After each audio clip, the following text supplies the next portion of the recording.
Right. We're now recording. Okay. Smile, Thank you. everybody. You're on. Okay, that's great. So I think that is all the housekeeping. If not, I'm sure Lorraine will remind me. Just to introduce our speaker for this evening, who's Ron Green, who's very kindly offered to speak at this inaugural online cafe culture. Ron is the author of 2 books, Time to Tell, Look at How We Tick, and Nothing Matters, which are both available from, I'm advised, all good bookshops and possibly some of the less good ones as well.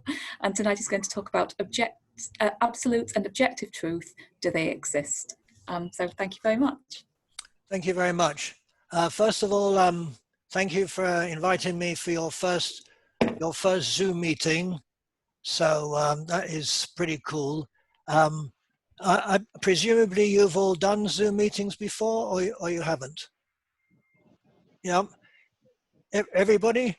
Zoom meetings are very interesting. That before I start my thing, Zoom is very different from for me talking in front of an audience, and for you, because usually we look out and we see people, we don't see ourselves.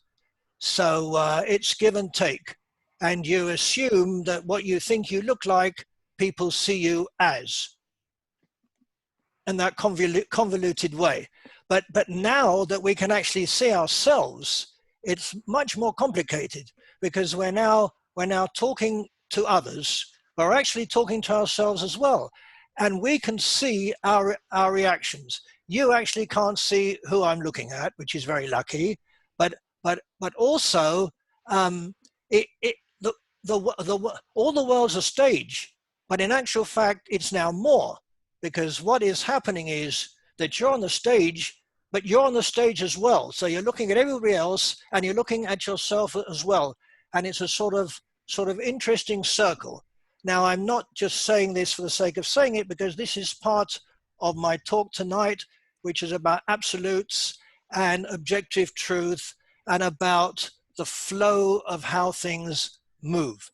So when I talk, when I go around, by the way, I've been to Newcastle twice. About 5 years ago, I spoke about nothing, which was very exciting. And about a year ago, I spoke about time. I don't know if anybody was there, but when I go around, say I go for 2 or 3 weeks, and every day I'm at a different place, and I usually use slides, right? And which means that every talk could be the same, but it never is. It never is the same, ever. And that's not only because of the questions I get, because things change all the time, and that's part of what I'm going to talk about tonight. Look, with all the I just want to talk about housekeeping, and you did, Anna. So I just want to say that this is not a lecture and then it's going to be, Q&A. This is basically, I'm going to put forward a few things, and if you feel that you want to say something, you want to argue with me, or whatever, that's fine.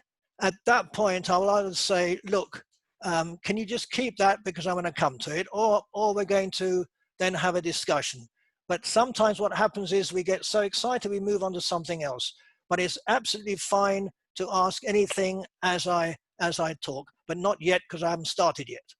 Okay, so with all the stuff that's going on at the moment, statues being toppled and racism, problems of history, this is a good time to talk about something that in normal times would be thought of as an esoteric philosophical subject. But by the way, I don't think anything is an esoterical philosophy subject. I think that philosophy is always applicable to everything we do. But in these particular times, when everything seems to be shaking, and that we're in a right state, it's as if the world is collapsing and things that we held dear are falling to pieces, or perhaps they're not. This is the time to talk about absolutes an objective truth, because that is what everybody seems to be going for. I've noticed that when things are not simple, we look for simplicity, for absolutes, for objective truth. I saw a sign the other day. Actually, it was in the paper that said you are either for us or you are against us. And I thought, how weird.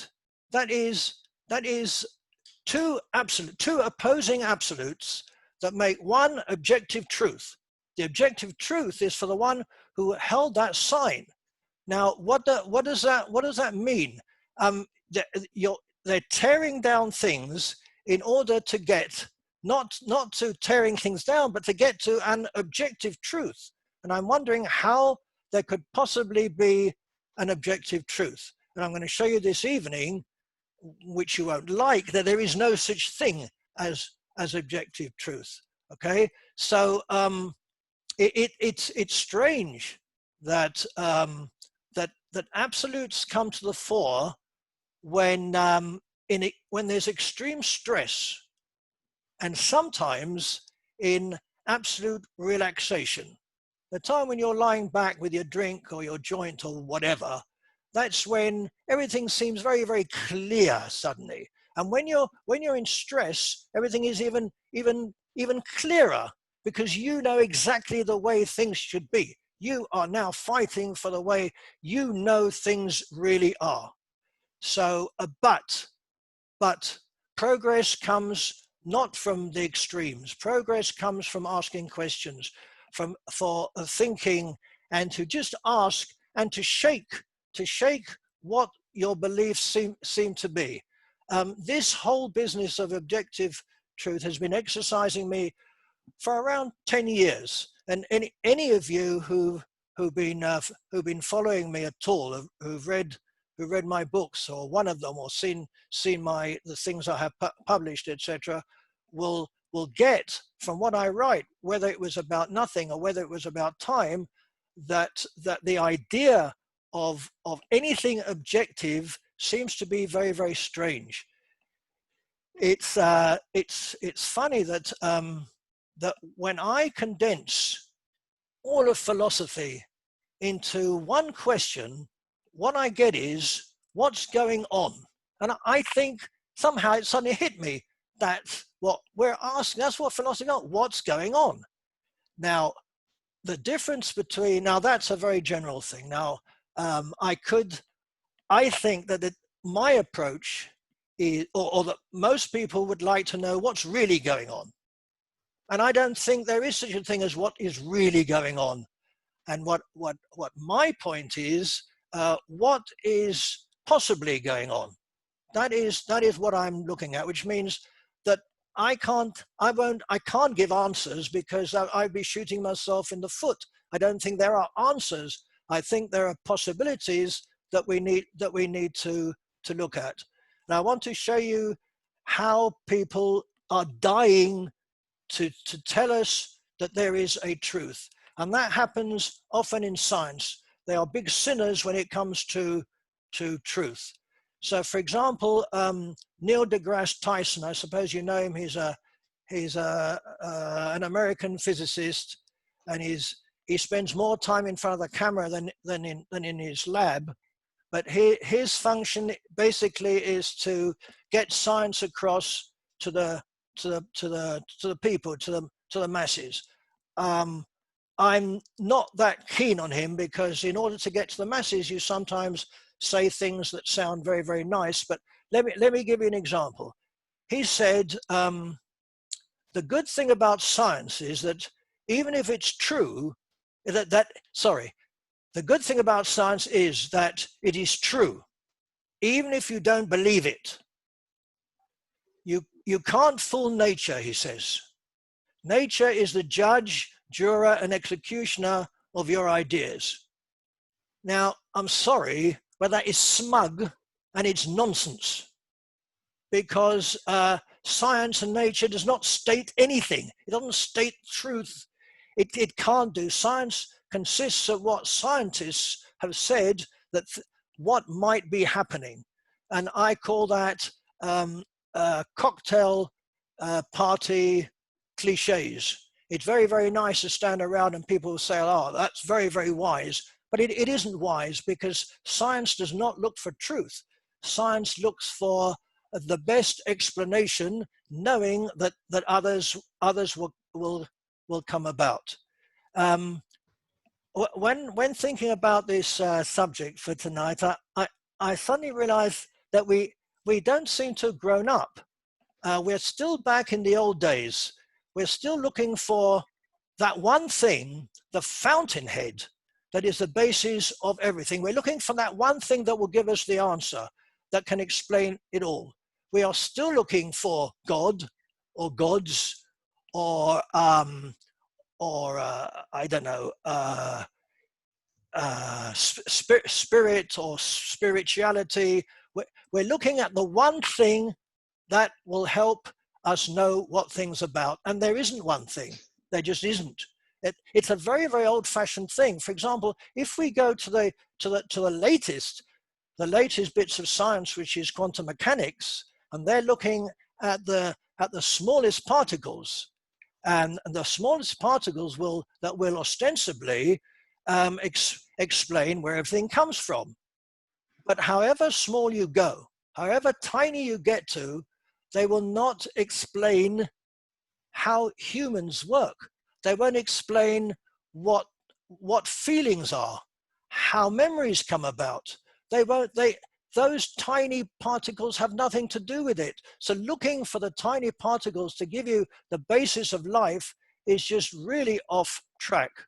So I'm about to start, by the way, folks.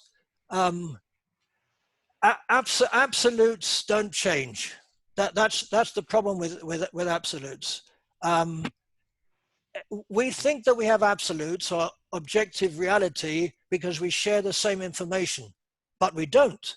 We do not share the same information at all. So, but if something is true with a capital T, it must be true for everybody, and it will always be true. That is truth, right? Anything else is truth with a small t, but that's not the truth. Now, time is the proverbial elephant in the room, and that's my topic this evening, because I want to show how time does not allow us to go for absolute truth. Because this evening I want you to consider, that's the way I started, that everything is moving and everything is changing, and nothing is steady and static. And time is, I said, the elephant in the room. It's not only in the room, it is inside all of us. It's an individual phenomenon, and it is personal and is subjective. And when you have something subjective, if things are subjective, they cannot be objectively true. They can't be, because they're subjective. Subjective and objectivity are opposites. So let us have a look at, I need to shake a few things now. That's my function in life.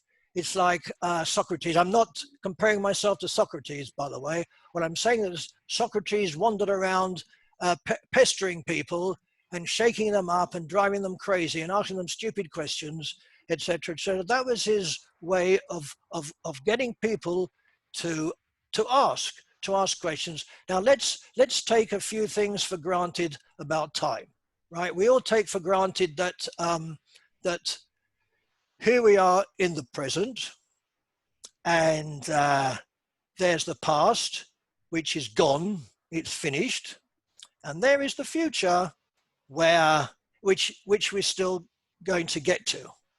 Well, that's not right.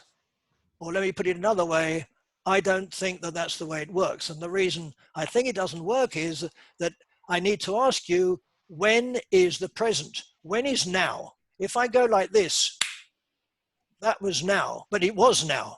Can anybody at any point ever think of now? By the time you've thought about it, it's gone. Now that is the movement that gives us the movements where now if you zoom in on now, you will see that it's spread out along a continuum, because time is a continuum. You can't say when the present, when does the present begin and where does it end? Where does it end and where does the past begin? It's a continuum, and that continuum is the wave that we are continuously going through. Now that so-called now, and spiritualists love to talk about we're in the now. I don't quite see how we're ever in the now. And if you're saying that this is now where we are now, I would have to ask, well, when did it start? And when is it ending? When does the past begin?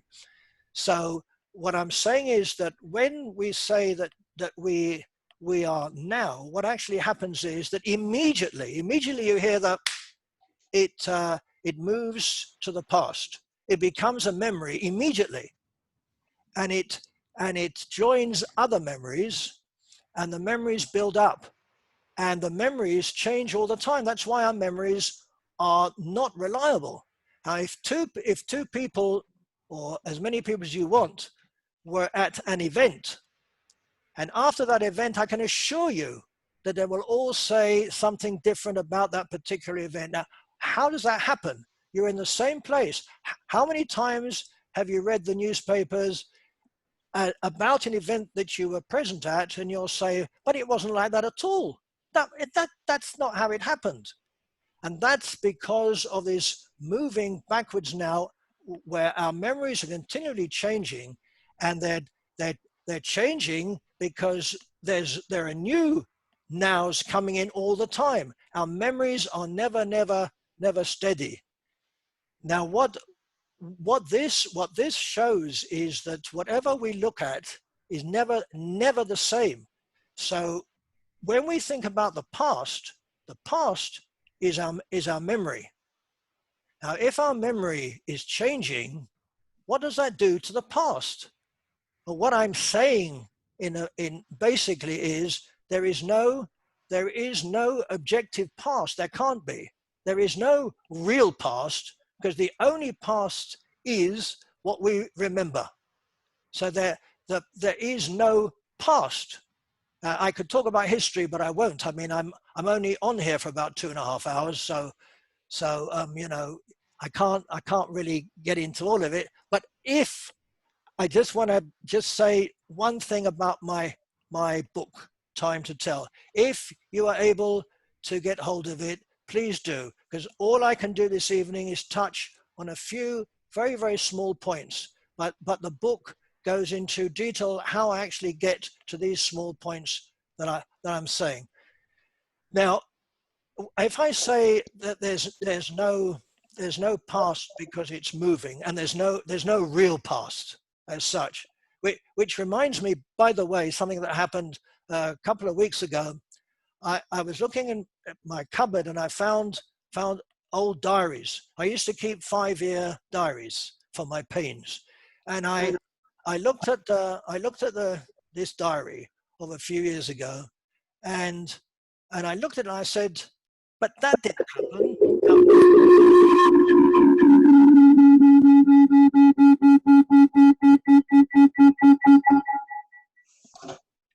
That was interesting.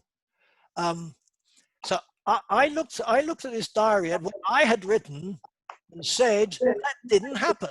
Now I was arguing with myself. I had written it. Now where was my past? How can I possibly believe what had happened to me? I'd written it at the time. I don't remember it like that. I find that absolutely stunning. Are there any questions? Do you agree with everything I've said so far? So would be remarkable. Okay. So if I just want to show you why nothing that we look at the same way as anybody else. If I hold up this, right, it works even better in Zoom, but if we're all sitting in the same room, you would get it. I see this before you all do, and all of you see it at a different time. The light is hitting my my retina before it hits you, yours. In other words, we are actually not looking at the same, this same piece. We are looking at it at different times. This is different. There is no objective, whatever this is. There just isn't, because we're all seeing it at different times. We have to be. So if we go to if we go and see a painting, for example, let's say the Mona Lisa, and we all know what that looks like, and we go on Monday and look at it, and then we go again on Thursday, look at it, we will not see the same Mona Lisa. We will see a different one for various reasons. Not only that we'll be standing at different places, that's easy, but even if you stood at the same place, which you can't. But if you did, the whole feeling, everything about you and everything that had happened between Monday and Thursday had changed you. In other words, that's not the same picture. It had changed. There's no objective Mona Lisa. I'm not even talking about physically that this is changing. It's losing atoms, etc., etc. Just to make this clearer, that all of you have read a book a second time. It's never the same, right? Never. It's got the same words, but it's different. So whatever we're looking at changes all the time. This is the lack of objectivity. Now, what is it that happens in the future? I said that the past exists, but only subjectively. But what happens in the future? Ostensibly, the future is something we're going to get to. But I've got news for you. We will never get to the future. Never. The only time we will get to the future is when it's the past. So you can't make predictions. You can say tomorrow I'm going to do such and such a thing. You won't know that you ever got to the future until you look back and say, I did do that or I didn't do that. So the future moves into the past also. How are we doing, everybody? Any questions? Anything you disagree with?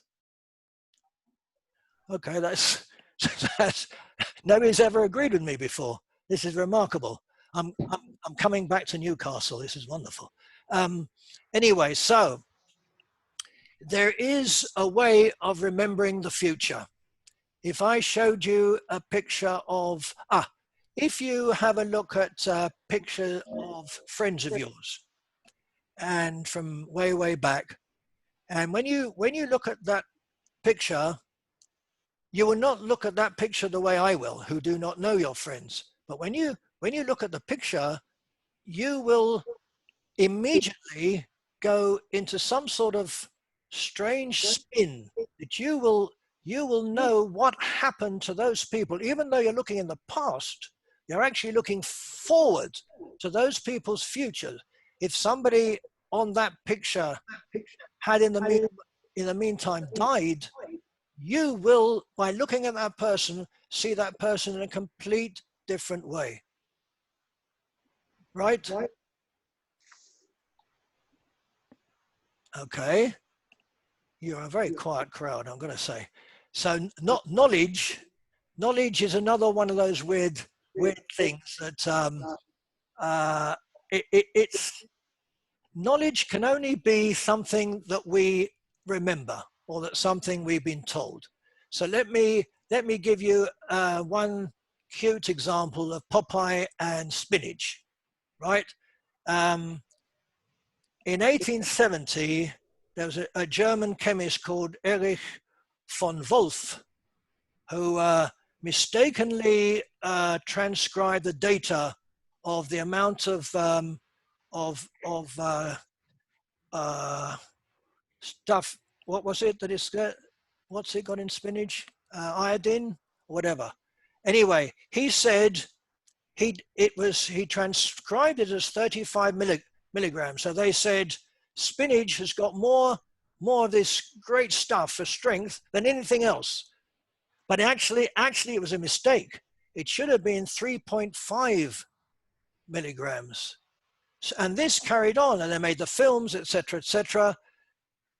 Funnily enough, in 1937, they erected a statue of Popeye in Crystal City in Texas. That was the center of the spinach growth. And by the way, that was exactly the same year when it was discovered that it was wrong, that it wasn't healthier than any other green vegetable. It didn't stop them putting up the statue, by the way.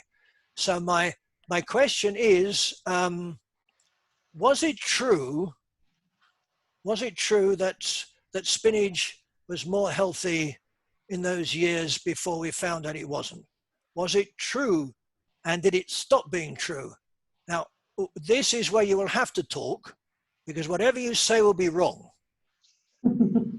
Because if it was true, then in that case we're in trouble, because then how does truth change? If we say it was true then we have to be careful with what we say is true today, because if we think that something's true today, then tomorrow it might not be true. If you say it wasn't true, then what were people believing in those days? So was it true or wasn't true? It's a trick question, by the way. There's no good answer you can give to this. Does anybody want to say anything about truth? Yeah, because it's so important, because when we're talking about statues being smashed, and then we're looking at the truth of what happened before, and etc. We're in the same situation as we were with spinach, because either it's true or it's not true. And if it was true, how can you blame whoever it was for telling the truth? Because people tell the truth according to the information they have. It was as the information that people had about spinach was that it was extremely healthy, but that's information. You can't, well, you could say it wasn't true because that was the information they had. That's the sort of things that we're looking at the moment regarding the history. And there's a lot of stuff that I can say about history, which you'll be lucky I won't. But you can imagine what I do think about history, about the truth of what we discover, the truth of what people said at the time, even if they didn't lie. And even that's the information. Okay. Any volunteers about truth? Yeah, Debbie.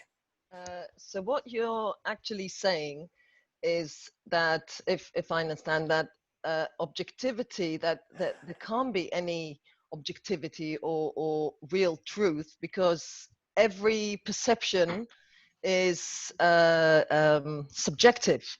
It is changeable. It is so we can never count on that. We can never be at this every time or wherever we are. It is always a change, and truth, that's a question. Can truth be changeable? And I think it can't. Is that what you're saying? Yes, I am. Unfortunately, I am, because it's an extremely a difficult point to think about.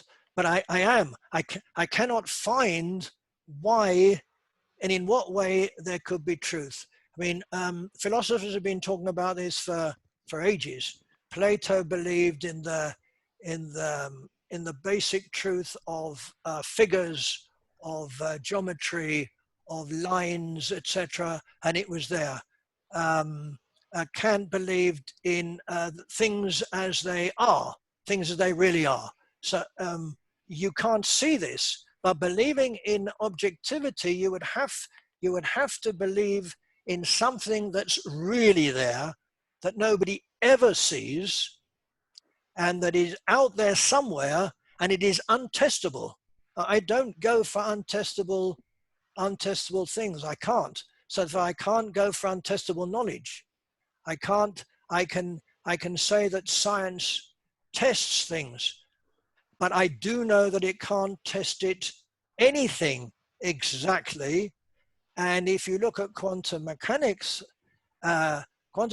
is all about probabilities. It can't possibly tell you what is true because it can only be probably true. Yes, Lucille? I'm very much in the camp of the pragmatist. So a clinician, a doctor, a nurse doing a diagnosis, or an engineer building a pipeline that will carry fluid, works in the field of true enough. So they will have equations, say, but their equations will be bounded, and they'll say they work from here to here. The temperatures between here and here, or a physician will say, well, if this, and this, then probably that.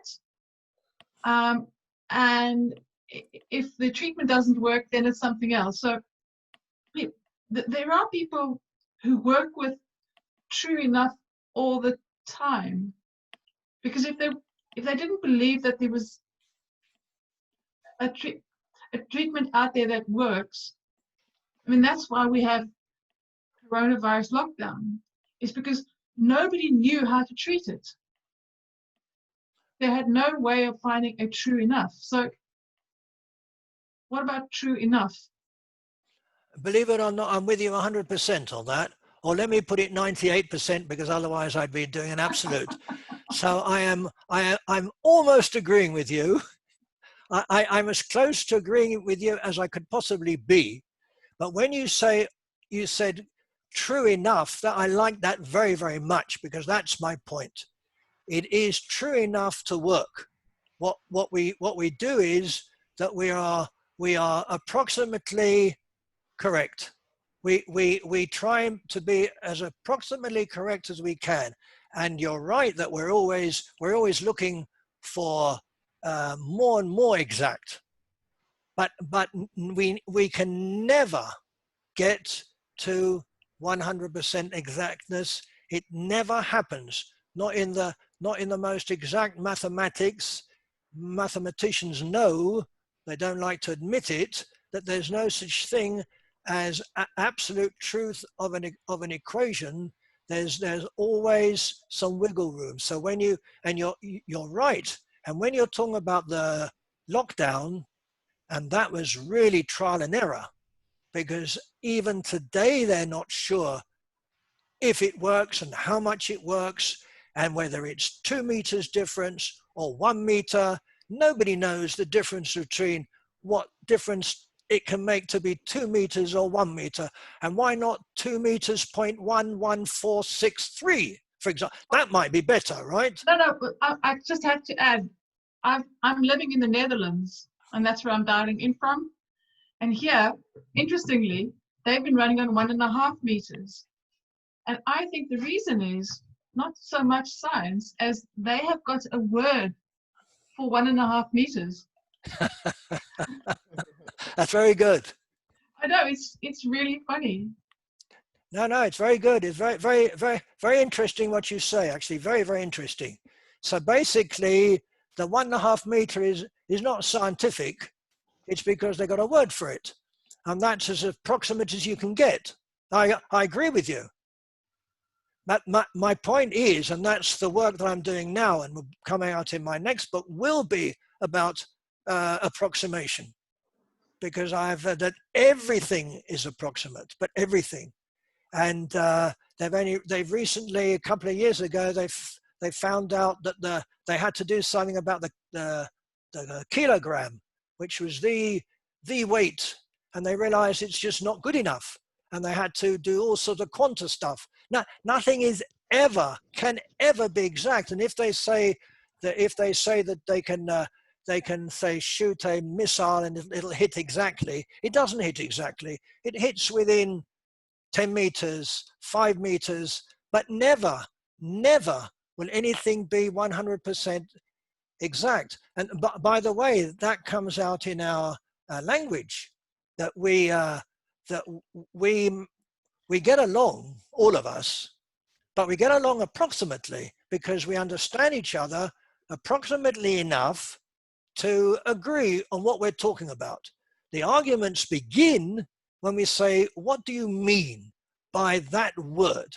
And then starts the problems. That's where lawyers make their money. So you have an agreement, you have a contract, and lawyers working on it for weeks and weeks and weeks, and every word is measured out and it's perfect, right? And everything is great until they disagree about something. Out comes the contract and they realize, hello, that word does not mean exactly that. And then there's an argument about things that you actually agreed with to start with. It was good enough for when you made the contract. It's not good enough when you start arguing. And then the judge comes along and the judge has to decide which is the exact meaning, but he's got no idea what the exact meaning either is. So we are constantly approximating all the time. Yes. Lorraine, did you have your hand up? I did, yeah. I wanted to ask if you think that the idea of the truth is being changed over time with kind of media, mass communication methods, and the kind of rolling 24-hour news. Is that having an impact? Because of course, when you train as a journalist, you're taught that there is, in any report or story, there is fact and opinion. And if stories were seen to be non-factual, there would be investigative pieces looking into that and probing it, etc. But now, do you think there's an impact? Because there is less real investigative journalism compared to what there used to be, all the different kind of documentaries, but also in the newspapers and in terms of how people receive their news. And also, of course, we can't go without saying the whole idea of fake news, saying that these facts aren't even correct. So do you think there's been a kind of dissolving of the truth in recent years because of what people's appetite is or what people are receiving from communication? I think, yes, I think that's a good point. But I think there's always been fake news. We didn't call it that. But even before people were on internet, etc., we used to get our news from the newspapers. And if you open 2 or 3 newspapers, you get the same facts, except they wouldn't be the same facts. They'd be facts. Each one would give you a fact, which would be different. So you're going to say, well, where is the fact? And that leaves us in a very, very difficult position because we individually have to decide basically what we believe in. You know, which paper do we trust to give us the facts? We have no real reason for believing one newspaper over another, apart from that's the way that we're inclined. And so much of this depends on our psychology of how we work, etc. But there's no doubt that the massive stuff that's coming in and what people are doing on the internet, etc., where they're purposefully putting in non-facts, but purposefully, and that mixes everybody up. There's a whole lot of terrible stuff going on. The anti-vaccination crowd, and this thing spreads. It spreads like a disease. And this whole thing with the corona, that nobody really knows what's going on. That you've got so many different experts who are telling you straight to your face, this is the way it's got to be. And there's this professor tells you something, you say, oh, yeah, that sounds good. And another one comes on and he says the opposite. And we are stuck with things that are moving around, and somehow we have to decide what there is. And I agree with you, it's a huge problem, and it is only getting worse because we're getting so much information, but so much of it. If you listen to the main television stations all over the world, you get CNN, say you get Sky, and you get, for example, Fox. Now the difference between CNN and Fox is like black and white, but they're describing the same things. So, you know, where do you go? So you've got the people say on the right will go, oh yeah, Fox is great. And you got the others on CNN saying Fox is a load of rubbish, you know, it's all. So, you know, I have no answer. It's not a comfortable position to be where I am in the way I think. It isn't. But sometimes, or often, I would say, or most often, you have to deal with things and say, well, I would prefer them to be this way, but they aren't. What can I do? We are thinking people. We have to look at things and say, well, you know, tough things are not the way I want them to be, but perhaps as human beings who would like to know more, then perhaps it'll help us to know more. I mean, I can give you lots of examples. I haven't talked about dissonance. That if I talked about that time is actually going back to the past, but at the same time we're moving forward to the end. We are going from birth to death. That's a linear movement, right, from left to right or wherever, whatever it is, right? But at the same time, your now is going back. That is an internal dissonance that must drive us crazy, and a lot of us are crazy. I mean, we don't realize it, but there's this stuff is happening all the time. And here I come along on a Tuesday evening where you're coming for a nice chat, and I'm telling you that everything you believe might not be true. I'm sorry about that, but next time I'll do a nicer one. Did that answer something? But it's very interesting that you know, this thing about approximation of language, or approximation of anything. The distance between. I mean, I read today about they have now measured the distance between Earth and the Moon, right? And they were very happy with this, and they said it's within 10 centimeters or something. I said, okay, fair enough. But in the next sentence, it said that the moon keeps on moving, and the moon is moving away from us bit by bit by bit. So I'm thinking to myself, well, so what do they mean about measuring? Are they saying that at a particular point they can get the measurement, but there is no particular point? There isn't, because of what I showed you, that particular point keeps on moving. So we're in a state of continuing movement, etc., etc. But what is important, I think, in what I'm saying is the importance of us as individuals. It is we who have to make these decisions, because we talk about common sense. I don't know how much sense there is. I don't know how common it is, and sense doesn't become more sensible when more people believe in it, because you know, it's not a matter of counting how many people believe in something and you can say, well, that's right because we got democracy. Democracy doesn't work with belief.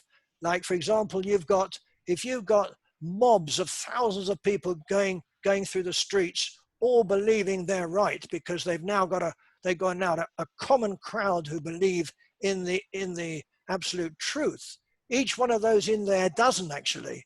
So what you've got is 1,000 people, one body moving forward that believes in the truth, and it isn't, because if anybody stands in the way, they'll be knocked down. And when it comes to truth, you know, objective truth is a terrible weapon, and it's been used in politics at the worst times. When somebody says they believe in the truth, the absolute truth, and he's a leader, it means that if you don't believe in the absolute truth, you're in trouble, because you're believing in objective truth and saying this is what's right. It means that you're telling everybody, look, whatever you're believing is wrong. And that's where the greatest dictators have come from. This thing about this is the truth. This is what I believe, and this is what we all believe. And that's it. 1984, etc., etc. You've got this stuff going all the way through history. It's a very, very dangerous thing. But my point is that the subjectivity, that's why my book is called A Time to Tell. It says a look at how we tick, and that's the most important part of that title. A look at how we tick, because we're all ticking individually, and the individual ticks make us together, sort of get on. We're sort of moving along together until the arguments start, and they sometimes do. They sometimes do among best friends. Anybody want to argue with me? I'm very surprised you're not arguing with me, because absolute. We have to believe in absolute truth. Otherwise, our justice system would break down. When you go to court, you swear the truth, the whole truth, and nothing but the truth. Well, that's a fiction. You can't possibly swear that and keep a straight face, because what is the whole truth? And how many times have people gone and said that they've seen a certain person in the street coming out of a bank, etc., etc., and then they were questioned. They realized that their memories were just wrong. Their memories were false. The amount of false memories, and about there was a whole, I think it was in the 80s, where celebrities came out and said they'd been abused at home and all sorts of stuff, and it was found it just wasn't true. These are memories that you place inside, and you believe them, and that is tremendously problematic. Just pausing quickly there, does anybody want to come in with a thought on what Ron said, or a question, or perhaps a reflection?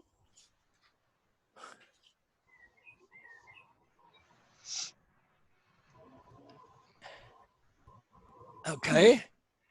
Could I? Lucille? Somebody once said, and I don't know who it was, maybe more than one person has said, that history is better told through fiction than through history books. Yes. What do you think of that? History is fiction anyway. It isn't. Yeah, people say that history is written by the victors. That's also not true. And even if victors do write it, it's certainly wrong. I mean, victors would write fiction that would obviously support what they had done, and you couldn't possibly believe that. Fiction. I mean, look how history is changing today. I mean, just look. I've got to come back to knocking down statues, and what you're doing is you're changing what happened because you don't like what happened, and that's basically what's been happening throughout history. You don't like what people did before. We're going to knock down your statues and everything. We're going to build new lot. That's archaeology was very lucky, but that's fiction as well. I have quite a bit in my book about the fiction of archaeology, which some of it is just made up, by the way. It's very, very interesting, because archaeology is made up by the people who find what they find, and if it were fact, then archaeologists would agree, but they don't. They're arguing over it. So basically, you have to be very, very careful. But you're absolutely right that history, as told to us, we have to take with an enormous pinch of salt. And if we're talking about prehistory, I don't even know where that comes from. That's basically made up, because it's made up in the image of the people who are telling you things. It's highly problematic. history. I mean, if there'd be a historian here, he'd kill me. But you know, it's a very strange thing.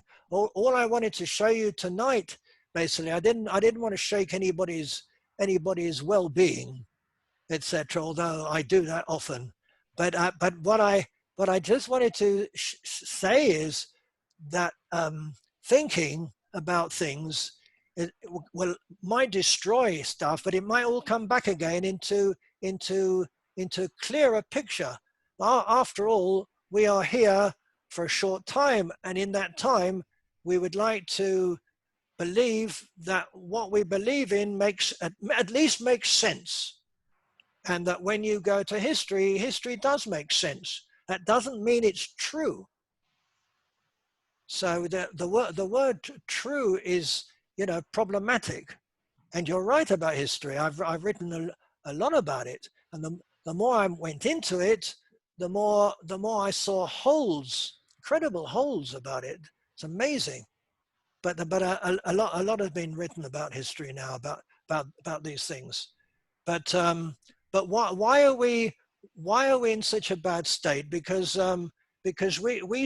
we seem to be, because of what I explained about the past and about the future, we're like poised, as it were, between what is observed and what is about to happen. It's like you're on a knife edge. There's always something about to happen, and something that did happen.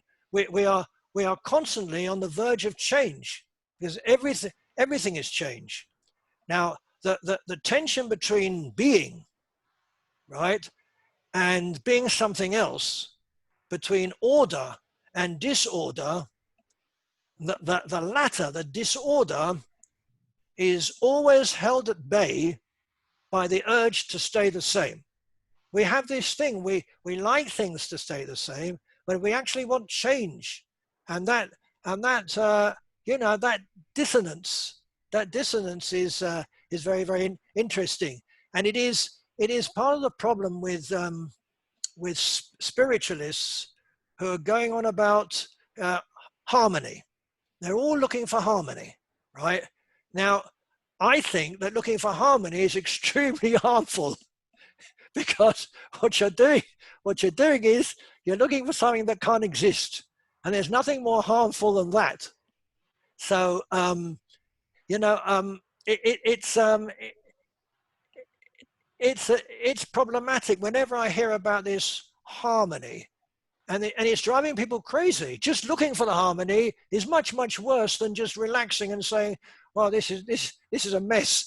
I would accept it as a mess. But if you're looking for non-mess, you won't find it, I think. I mean, if there's any spiritualist here, I'm prepared to argue with you on that. But I find so many things harmful, right? That in the book I mentioned, my book, Time to Tell, that there is a basic theory that I have. It's called dissonance, fragmentation, approximation. And those are the things that on which the world stands, or stands very unsteadily.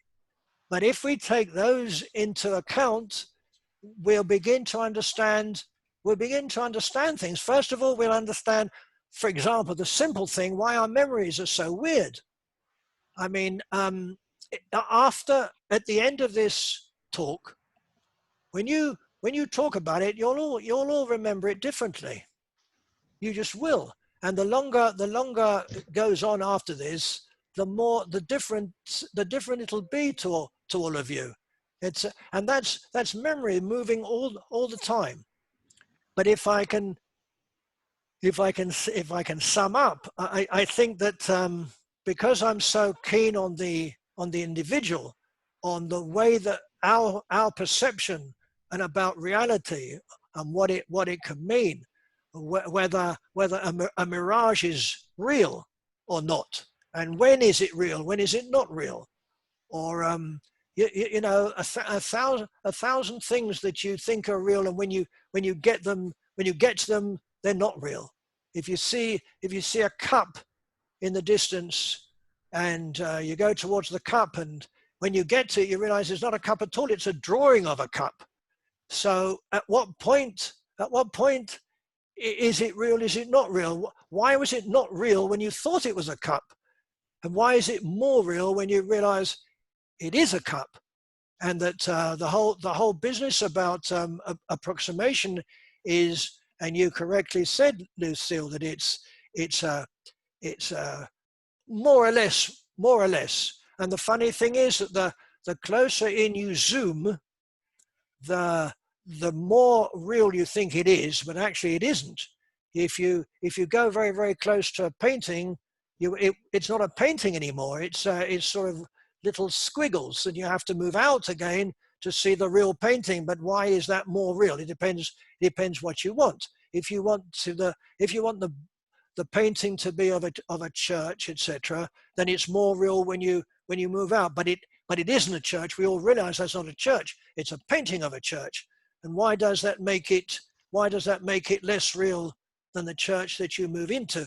These are questions. They all have answers, and all the answers are right or wrong, but they're all approximate answers depending on what you want to hear, right? So because of my feeling of that our perception is so important, and it's the basis of what we are. At the end of the day, all science and all of philosophy and all search for how things work is a search into ourselves. When people look for stuff, when they want to find out how things work, basically what we're saying is we want to know how we work. What is it about us in this world? Because we can't get out of ourselves. Remember when I started the talk, I said that now you're looking at me, but you're also looking at yourselves. That makes a huge difference. You now see yourself at work as you are. It makes a huge difference, right? So I've shown, I hope, that despite what we are told, there's been a gradual movement from looking at what things are to what we are. I think that's what we're looking for. What are we? The movement from objectivity of something above us, that thing, that God or whatever it is, that one thing that will tell us what it's all about. And that's why leaders are so important. Not important, because we can hold on to them, and we don't want to. It is the movement from priests and gurus actually to belief in ourselves. Okay, so it doesn't matter how esoteric science is, whether it's particle physics or string theory or loop string theory. Basically, whatever it is a deep look into us as humans and individuals, and that's why time is so important. And anyway, that's I will finish now, but I'll wait for any other questions. I'm here as long as you want. By the way, I do want to say that I did mention knowledge, and every first Sunday of the month, I have a Zoom meeting, and we've had quite a few. And last time, this might put you off, but last time went on for over 2 hours. People wouldn't go. I had to stop it. I was knackered, but people kept on talking, and we went into a whole lot of stuff, so it's very interesting. And the next one will be about knowledge. It'll be about the tree in the forest. You know, that old famous thing, but that's nothing. The old tree in the forest is nothing the way I talk about it. It's even worse. So if you feel you want to come along, please write to me. Please write to Lorraine. She'll give you my email address and say you want an invitation. It's always interesting. You don't have to stay. You can go whenever you want. I'm very good with black squares. You can go. It's, you know. But I think if you're interested, you don't have to say anything. But for some reason, people leap at me. That's perhaps some of them know me, so they feel they can leap at me, and I have no problem with being leapt at, by the way. No, I just finished just finish with one small quote. This is from Hector Berlioz, who said, "Time is a great teacher, but unfortunately, it kills all its pupils." And that is where I will end tonight, unless you have any questions. And I'd be very, very pleased. Don't be shy. Ask anything you want. Say you disagree with me, please. And if not, I thank you very, very much for listening to me. And I, as usual, enjoy coming to Newcastle. Even better when I'm sitting in my own room. But you owe me a cup of tea, Lorraine. Yeah, I think we do. You Maybe, definitely do. You definitely do. Debbie, you did want to say something? Yeah, I just want to say, I think maybe quiet, because you pictured a somewhat pessimistic or depressing picture about us not being able to hold on to something, and to like you gave the example of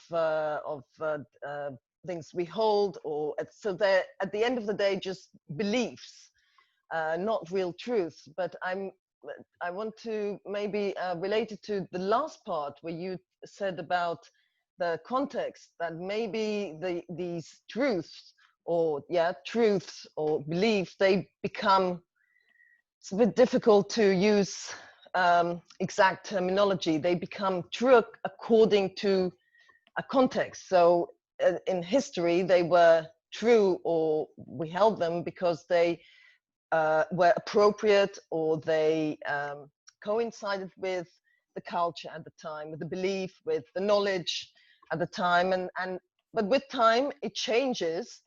But yeah, we still stay with, yeah, I don't have anything to hold on to, and that's, I think, a difficult philosophical idea to hold, even though I understand that when you see the relativity of all beliefs or all truths. Yeah, I agree.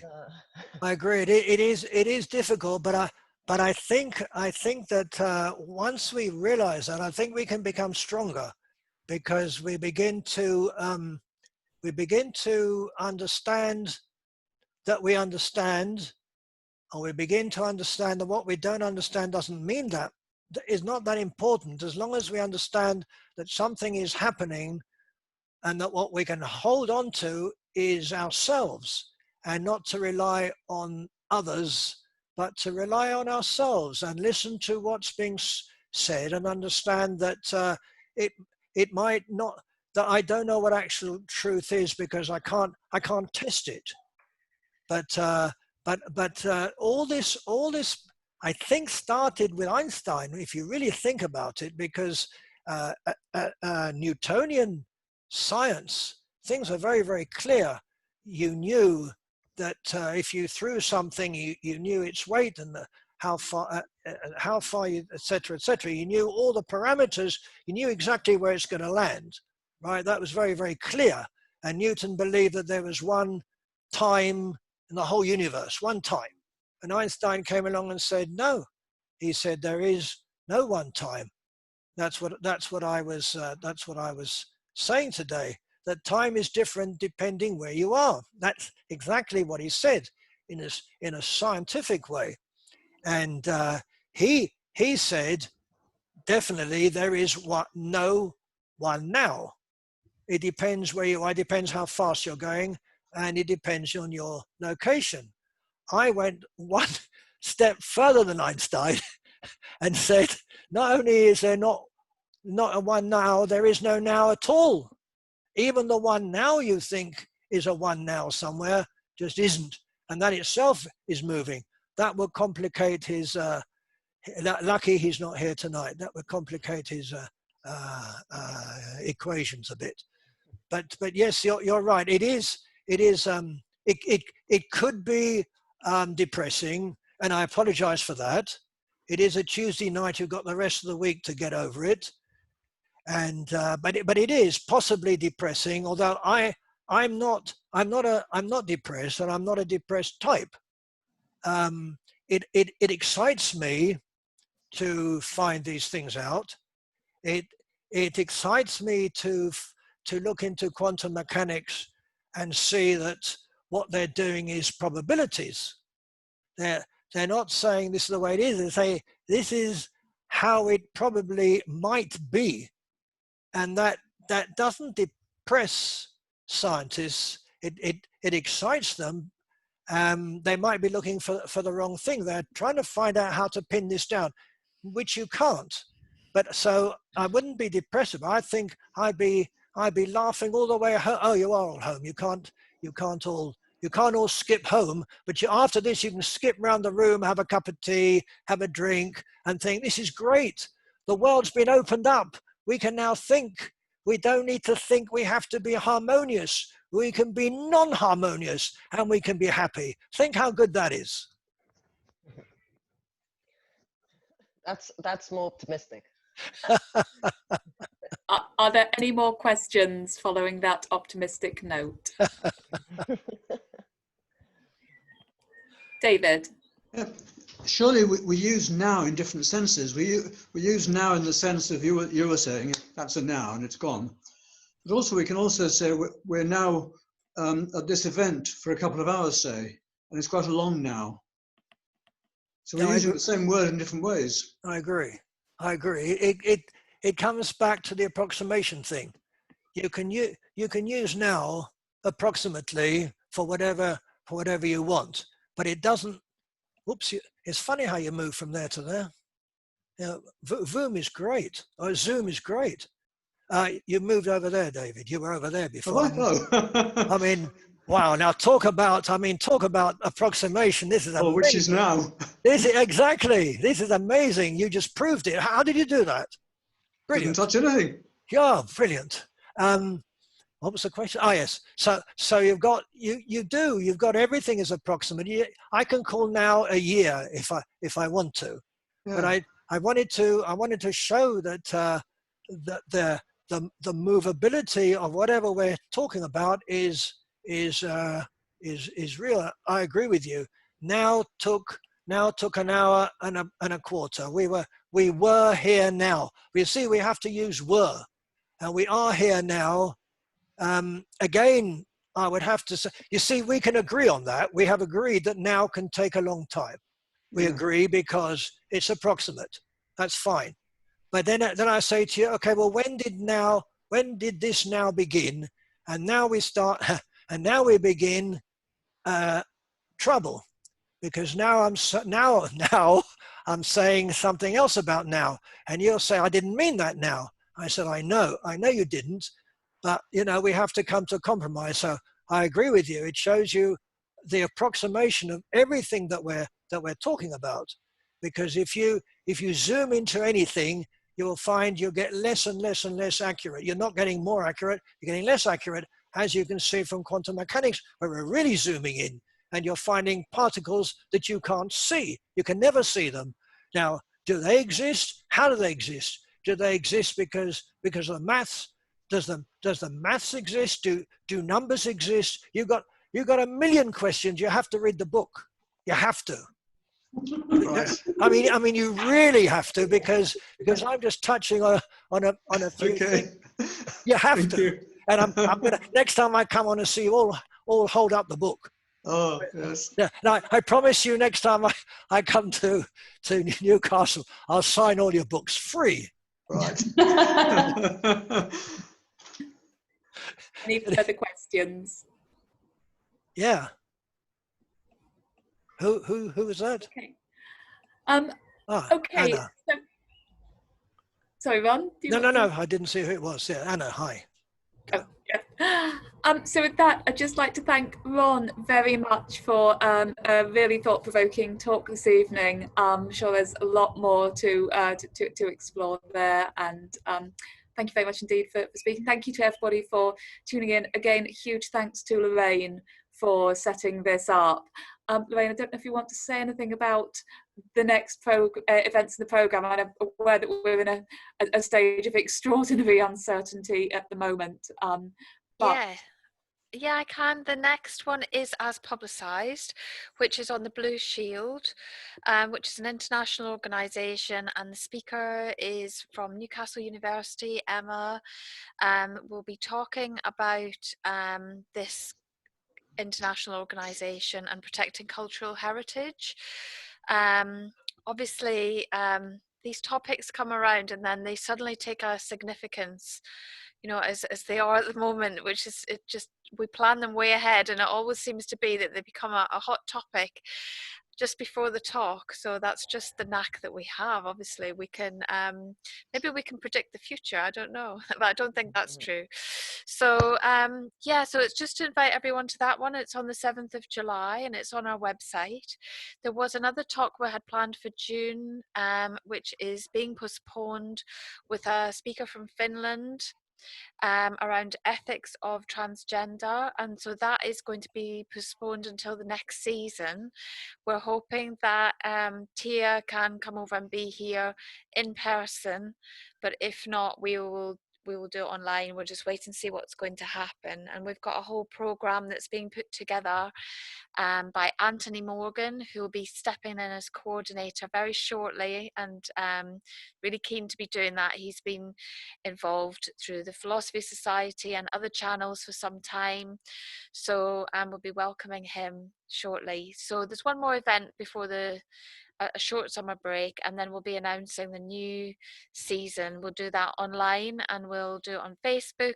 We also have Twitter, and you probably received the e-bulletin, but if you don't and you would like to, you can get that by emailing cafeculturene@gmail.com. My dog's just agreeing with me there.